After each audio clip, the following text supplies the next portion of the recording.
کہتا ہوا شوکت حسین گن میری جانب اچھال کر اس کی جانب بڑھا، اسے گھوڑے سے اتار دیا اور جلدی جلدی اس کی مشکیں کھولنے لگا۔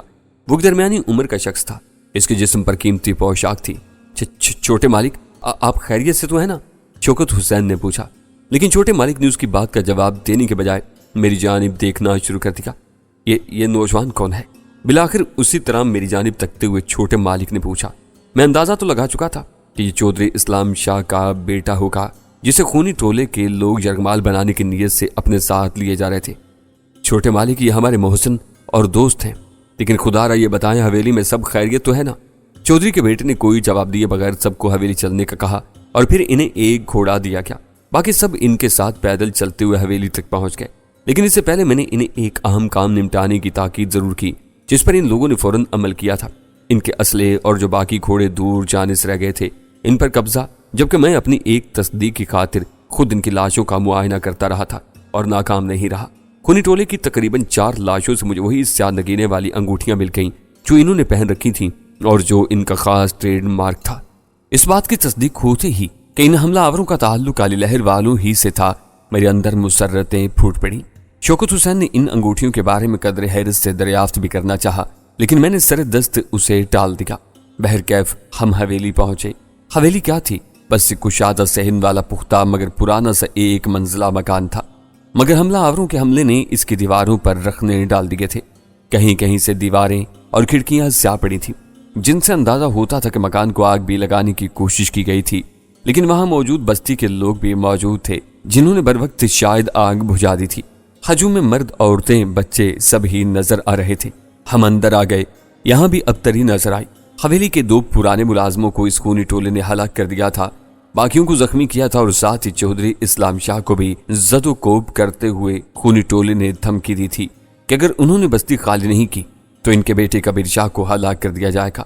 معلوم ہوا چودھری اسلام کا ایک بیٹا اور ایک بیٹی تھی۔ بیٹا یہی کبیر شاہ تھا جس کی منکوہا مولوی عبدالرحیم مرحوم کی بیٹی لائبہ تھی۔ بیٹی سبیہ اپنے بھائی کبیر شاہ سے 1 سال ہی چھوٹی تھی۔ اس کے شوہر کو بھی اسی خونی ٹولے نے چند روز پہلے ہی اغوا کر کے قتل کر ڈالا تھا۔ چودھری 50-55 کے پیٹے میں تھا، اس کی بیوی فوت ہو چکی تھی۔ یہ کل 4 افراد خانہ ہی تھے اور 2 ملازم جو جاں بحق ہو چکے تھے۔ شوکت حسین نے میرے بارے میں ان سب کو بڑے جوش و خروش سے بتایا کہ چھوٹے مالک یعنی کبیر شاہ کو میں نے ہی ان خونی حملہ آوروں سے بچایا تھا۔ نہ صرف یہ بلکہ ان سب کا خاتمہ بھی بڑی بہادری اور دلیری سے کر ڈالا تھا۔ یہ سن کر حویلی کے یہ 4 مکین اپنی پریشانی اور غم پھول کر ششتر رہ گئے۔ یکلخت ان کے غمگین چہروں سے مسرت کی لہر چمکی۔ چودھری اسلام شاہ سمیت ان کے بہو یعنی مولوی عبدالرحیم مرحوم کے بیٹے لائبہ نے بھی میرا تہہ دل سے شکریہ ادا کیا کہ میں نے اس خونی ٹولے سے کبیر شاہ کو بچایا تھا، ورنہ وہ تو شفیق کی طرح مایوس ہو چکے تھے۔ کیا وہ شفاق لوگ کبیر شاہ کو بھی زندہ نہیں چھوڑیں گے؟ میرے بارے میں دریافت کیا گیا تو میں نے فقط اتنا ہی بتایا کہ ان کے دشمن میرے دشمن ہیں اور میں انہی کی بیخ کنی کے لیے یہاں آیا ہوں۔ سردست اتنا ہی میرے بارے میں آپ لوگوں کا جاننا کافی ہوگا۔ البتہ الحمدللہ میں بھی ایک مسلمان ہوں۔ مکین سمجھ گئے تھے کہ ابھی بستی کی بھیڑ چال میں اپنے بارے میں تفصیل نہیں بتانا چاہتا، اسی لیے انہوں نے بھی زیادہ زور نہیں دیا۔ چند گھنٹوں میں لوگوں نے مل کر مکان کی اندرونی اور بیرونی حالت درست کی۔ مجھے بالائی منزل میں کمرہ دے دیا گیا تھا، لیکن میں یہاں آرام کرنے نہیں آیا تھا۔ میں نے فوراً ایک بیٹھک بلوا لی اور چودھری، اس کا بیٹا کبیر شاہ، شوکت حسین سمیت گاؤں کے چند معتبر لوگ اس میں شامل ہوئے۔ شام ہو چکی تھی۔ دوپہر کا کھانا جیسے تیسے میں نے ان کے اصرار پر زہر مار کیا تھا۔ حیرت کی بات ہے، اس قدر خطرناک لوگوں کی آپ سے دشمنی چل رہی ہے، کوئی آپ لوگوں کی مدد کو نہیں آیا۔ میں نے گفتگو کی ابتدا کرتے ہوئے کہا، نہ ہی آپ لوگوں نے بھی اس خونی ٹولے کے ساتھ مقابلہ کرنے کے لیے کوئی منصوبہ بندی کر رکھی ہے۔ چودھری اسلام نے ایک لمبی سانس لی اور بولا، نوجوان، ہم پر یہ آفت کچھ دنوں سے اچانک ہی نازل ہوئی ہے۔ ہم ان کا کھوج لگاتے ہی رہ گئے اور ان چند ہی دنوں میں ان بدبختوں نے 3-4 بڑی خونی وارداتیں کر ڈالی، جن میں میرا جوان داماد شفیق بھی ہلاک ہو گیا۔ وہ بھی تمہاری طرح بڑا بہادر اور جیتار تھا۔ میرے بیٹے کبیر نے بھی ان کا بے جگری سے مقابلہ کیا اور زخمی ہوا۔ ہمارے گاؤں کے ہر دل عزیز اور اہم شخصیت مولوی عبدالرحیم بھی اس خونی ٹولے کے حملوں میں اپنی جان سے ہاتھ دھو بیٹھے۔ نہ جانے ہمارے کن گناہوں کی سزا ہمیں مل رہی ہے۔ کہتے کہتے چودھری اسلام کا لہجہ شدت غم تلے رند گیا تو کبیر شاہ انہیں حوصلہ دینے لگا، پھر خود مجھ سے مخاطب ہو کر میرے سوال کے جواب میں سلسلہ کلام جوڑا۔ ہم نے ان کا پیچھا کیا تھا۔ وہ خونی ٹولہ نہر پار کر کے ایک قبیلے شروپا میں جا کر غائب ہو گیا تھا۔ اس بات کا کھوج لگتے ہی ان کا تعلق شروپا قبیلے سے تھا تو بعد میں ہم چند لوگ ان کے سردار اٹوما سے ملنے پہنچ گئے. انہیں سب بتایا تاکہ وہ ہماری مدد کریں، لیکن افسوس وہ مدد کرنے کے بجائے الٹا ہم پر ہی برہم ہو گیا. اس خونی ٹولے سے اپنی لا تعلقی کا اظہار کر کے ہمیں بھی بے نقط سنا کر وہاں سے چلتا کر دیا. ہمیں پورا یقین ہو گیا کہ ان نامعلوم حملہ آوروں کا تعلق شروپا قبیلے ہی سے تھا، بلکہ ہمیں شک ہوا کہ کہیں شروپا والے ہی یہ شرارت نہ کر رہے ہوں یا کوئی ملی بھگت ہو. بہرحال ہم نے جب اس سلسلے میں اپنے قریب کے گاؤں اور قصبے جا کر اس سلسلے میں مدد کی درخواست کی اور انہیں یہ بھی باور کرانے کی کوشش کی کہ ہماری زمین پر کچھ شر پسند لوگ غاصبانہ قبضہ کرنا چاہتے ہیں، یہ وقت تم پر بھی آ سکتا ہے، مگر اس کے باوجود انہوں نے ہماری کسی بھی قسم کی مدد کرنے سے صاف انکار کر دیا. بعد میں اکتا کھلا کہ نامعلوم حملہ آور صرف ہمیں بے دخل کرنا اور ہماری بستی خالی کروانا چاہتے تھے، کیونکہ یہ پوری مسلم آباد کار بستی تھی. ہمیں اپنے مخبروں کے ذریعے یہ بھی پتا چلا کہ دیگر غیر مذاہب بستیوں کو پہلے ہی اس خونی ٹولے نے باور کروا دیا تھا کہ ان سے اس وقت تک کوئی دشمنی نہیں ہوگی جب تک کہ وہ ہمارا ساتھ نہ دیں. یوں ہمیں تنہا کر دیا گیا اور پھر ہماری بستی خالی کروانے کے لیے ان لوگوں نے خونی حملے کرنا شروع کر دیے. ہمارے پاس اسلحے کے نام پر بس یہی ڈنڈے سونٹے یا پھر کلہاڑی اور خود ساختہ بھالے ہوتے ہیں، مگر ان لوگوں کے پاس جدید ہتھیار. لیکن ہم بھی اللہ سے مایوس نہیں ہوئے. ہم نے بھی تہیہ کر رکھا تھا کہ چاہے ہماری لاشوں سے گزر کر ان رزیلوں کو یہاں غاصبانہ قبضہ کرنا پڑے، ہم اپنی بستی نہیں چھوڑیں گے. کبیر اتنا بتا کر خاموش ہوا تو ایک اور چھوٹی سطح کا زمیندار جس کا نام رب نواز معلوم ہوا بولا. ہمیں ان کی جنگجوانہ تربیت اور جدید ہتھیاروں سے فوراً یہ اندازہ ہو گیا تھا کہ ان لوگوں کا تعلق شروپا جیسے وحشی اور غیر تمدن قبیلے سے ہرگز نہیں ہو سکتا. لیکن کوئی ایسی بات ہے کہ ان لوگوں کو شروپا سردار کی پوری حمایت حاصل ہے. ان کا پورے قبیلے میں سردار سمیت ایک خاص اثر معلوم ہوتا ہے. نہ جانے یہ بدبخت کون لوگ ہیں جو بلا وجہ ہمارے دشمن بن گئے ہیں اور کہاں سے آئے ہیں. جب سب اپنی اپنی کہہ کر خاموش ہو گئے تو میں نے جیسے ان کی سماعتوں میں ایک دھماکہ کر دیا. میں ان لوگوں کو اچھی طرح جانتا ہوں اور اب میں یہ حقیقت بتاتا چلوں کہ میں دراصل انہی کی بے کنی کے لیے ہی پاکستان سے طویل سفر طے کر کے یہاں آیا ہوں. یک لخت اس مختصر سی بیٹھک میں سناٹا طاری ہو گیا. میں کہتا رہا، میرا نام سہراب ہے اور یہ لوگ بھی مجھ سے خوب واقف ہیں. ہم دونوں ایک دوسرے کے ازلی دشمن ہیں. پاکستان میں انہوں نے اپنا گڑھ بنانے کی کوشش کی تھی، لیکن میری وجہ ہی سے انہیں وہاں سے ذلیل و خوار ہو کر بھاگنا پڑا. یہ سب بتاتے ہوئے میں نے انہیں شروع سے آخر تک ساری داستان سنا ڈالی. میں ان سے کچھ بھی نہیں چھپانا چاہتا تھا تاکہ میری آئندہ کی حکمت عملی یا لاہ عمل میں کوئی رخنہ نہ پڑ سکے. میں نے انہیں فوزیہ کے بارے میں بھی بتا دیا. وہ سب لوگ میری کتھا جیسے بت بنے یک ٹھک سنتے رہے اور یہی نہیں، اپنی بات ختم کرنے کے بعد بھی کئی لحظوں تک بیٹھک کی محدود فضا میں خاموشی طاری رہی. میں نے کالی لہر والوں کی مخصوص پہچان والی انگوٹھیاں بھی ان کے سامنے رکھتیں. وہ انہیں حیرت بھری نظروں کے ساتھ بڑے غور سے دیکھتے رہے. پھر ان کا سکتہ ٹوٹا اور سب نے میری توصیف اور تعریف و بہادری کے طور پر جذبات تلے مجھے باری باری گلے بھی لگا لیا. ہم نے پہلی بار ان لوگوں کے اس خونی حملے کا منہ توڑ جواب دیا ہے. تھوڑی دیر بعد چودھری اسلام شاہ نے سنجیدگی سے کہنا شروع کیا، لیکن اب ہمیں بھی ان کے اگلے حملے کے لیے تیار رہنا ہوگا.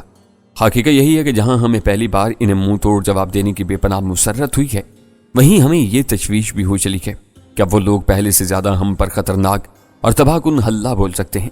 معتبر شخصیات میں رب نواز کے بعد عبداللہ نامی ایک ادھیڑ عمر شخص نے بھی اپنے خیال کا اظہار کرتے ہوئے کہا، اور اس کی بات غلط بھی نہیں تھی. بس اب نشست برخاست ہونی چاہیے. میں نے کھڑی ہوئی سنجیدگی سے کہا، میں بستی کے نوجوانوں کو چند ضروری ہدایات دے کر کچھ اہم دفاعی کاموں میں اسی وقت مصروف کر دینا چاہتا ہوں. اس کے بعد میں نے شروپا قبیلے کا رخ کرنا ہے. اب یہاں نہیں، وہاں تباہیاں بچیں گی. کہتے کہتے میرے جنگ باز لہجے سے جوش اور انتقام کی شعلے پھوٹنے لگے. میری ہدایات پر فوری طور پر عمل کیا گیا. ہر گھر کے ادھیڑ عمر مردوں کو اپنے اپنے گھر کے پہرے پر لگا دیا گیا.